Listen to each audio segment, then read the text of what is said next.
This is my discussion board post for discussion board 3 about the injustices within the school system.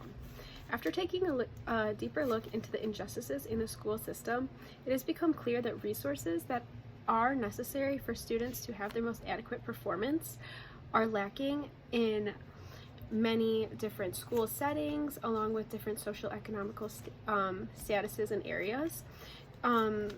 A good example of this would be starting with younger children, ages as soon as they start preschool, and then preschool all the way up until even 5th grade is this pivotal time. For these young kids, it's a fact that in areas of low income are less likely to get diagnoses of intellectual, mental health, or developmental disorders. Without the diagnosis, these children aren't able to receive resources in order to help them perform their best at schools.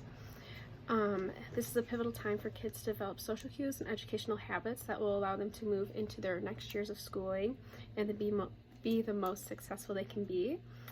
Without resources such as speech path, occupational therapy, PT, or even medication and therapy to help students manage their different diagnoses, this can be detrimental to their health and well-being, because if they're unable to perform well in school, they're less likely to get attention from teachers who think that they're just have behavioral problems or are being bad children.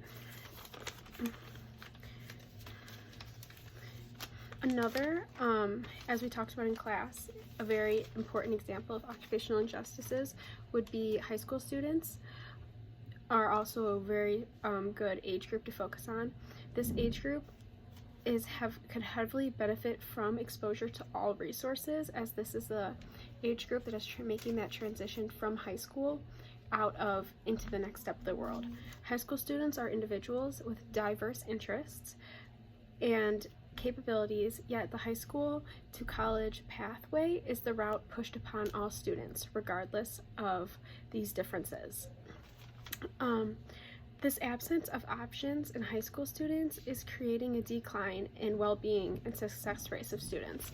And I think that's because without being exposed to things like trade school, occupational school, or going into the army, children or older kids aren't given the opportunity to do something that they might be more interested in. And if they're not interested in college, then they're not going to perform to their best ability. And that's where dropout rates and unemployment are a result of not having those options in schools when going through that transitional period.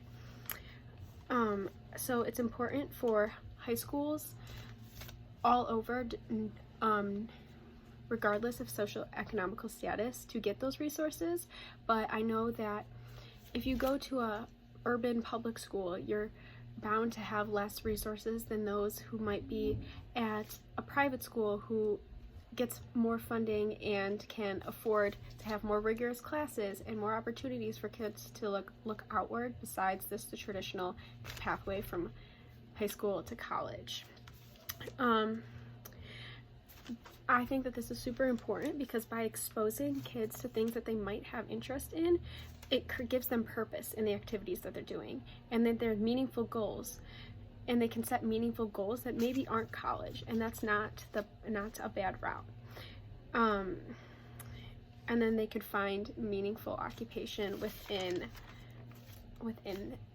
the thing that they are going to discover. Thank you.